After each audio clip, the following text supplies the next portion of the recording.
In the world of 90s video games, a time when mascots with attitude and action-packed platformers dominated the scene, one title dared to be different. Earthworm Jim, released in 1994, took a unique approach that forever etched it into gaming history as a cult classic. Unlike its contemporaries, Earthworm Jim wasn't content to simply play by the rules of the genre. It turned those rules on their head with a bizarre hero, surreal humor, and innovative mechanics. At the heart of this zany creation were the developers at Shiny Entertainment, led by a team of visionaries like David Perry and Doug TenNapel, whose distinctive ideas and groundbreaking designs made Earthworm Jim a beloved icon. Earthworm Jim was the brainchild of Shiny Entertainment, a relatively new development studio founded in 1993 by David Perry. Perry, a veteran in the video game industry, had previously worked with Virgin Games on titles such as Cool Spot and Global Gladiators.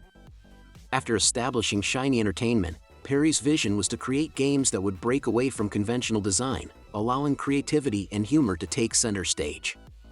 He wanted Shiny's first major project to make a statement, and what better way than with an unlikely hero?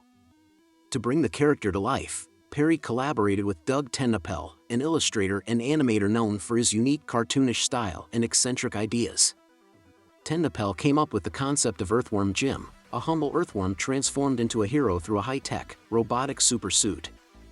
In an industry dominated by anthropomorphic mascots like Mario and Sonic, Jim was something entirely new.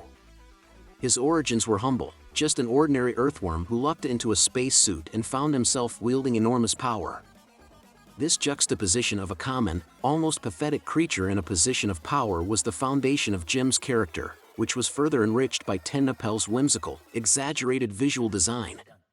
The art style of Earthworm Jim was one of its most distinguishing features, blending classic cartoon influences with a surreal edge that made it instantly recognizable. TenNapel's animation background shone through in every character and environment, creating a world that looked like it could have come straight from a Saturday morning cartoon. The character design was detailed and expressive, with Jim sporting a muscular, exaggerated body that looked almost absurd on an earthworm's tiny head. His animations were comically over the top, with exaggerated poses and slapstick gestures that were rare in the gaming industry at the time. Beyond Jim himself, the game was populated with a cast of equally eccentric characters. From Crow, the intergalactic bounty hunter, to Queen Slug for a Butt, the game's villain, every character was dripping with personality and humor. Shiny Entertainment's art team used bright, saturated colors and detailed pixel art to bring these quirky characters to life. The levels themselves were visually diverse and packed with unique enemies, from rabid cats to inflatable demons.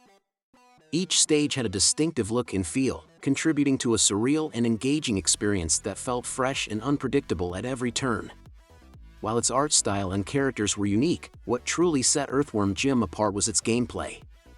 At its core, the game was a side-scrolling platformer, but it was filled with inventive mechanics and design choices that kept players on their toes. Earthworm Jim's primary weapon was his body, literally. He could use his head as a whip to swing from hooks, defeat enemies, and solve puzzles. This worm whip mechanic added an additional layer of skill and timing that made the game more dynamic than many of its peers. Jim's arsenal also included a blaster, with which he could fend off enemies in a more conventional manner. The levels, however, were anything but conventional. In addition to traditional platforming challenges, players encountered a wide variety of tasks and mini-games that broke up the action. For example, in the level Andy Asteroids, Jim races against his nemesis, Crow, in a fast-paced asteroid belt chase. Another level, Snot a Problem, features Jim battling a mucus-like creature in a game of bungee jumping over a pit of acid. These creative diversions kept gameplay varied and exciting, setting Earthworm Jim apart from the more formulaic platformers of the time.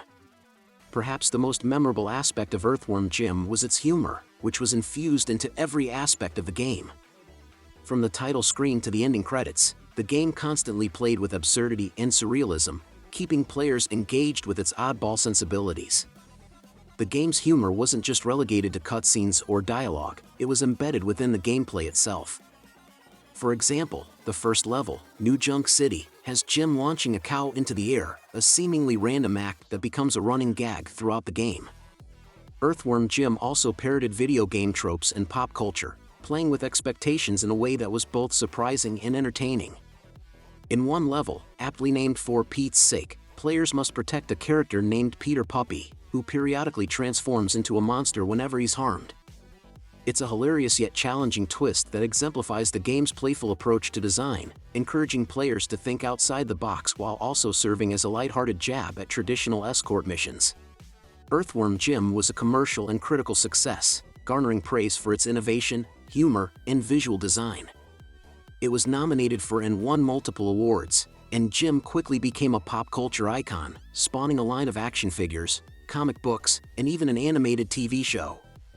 The game's success led to the creation of Earthworm Jim 2, which expanded upon the original with even more creative levels and mechanics.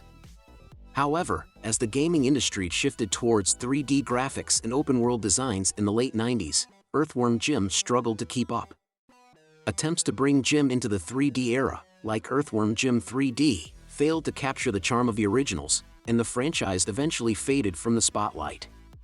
Despite its decline, Earthworm Jim remains a beloved classic, remembered for its creativity, humor, and originality.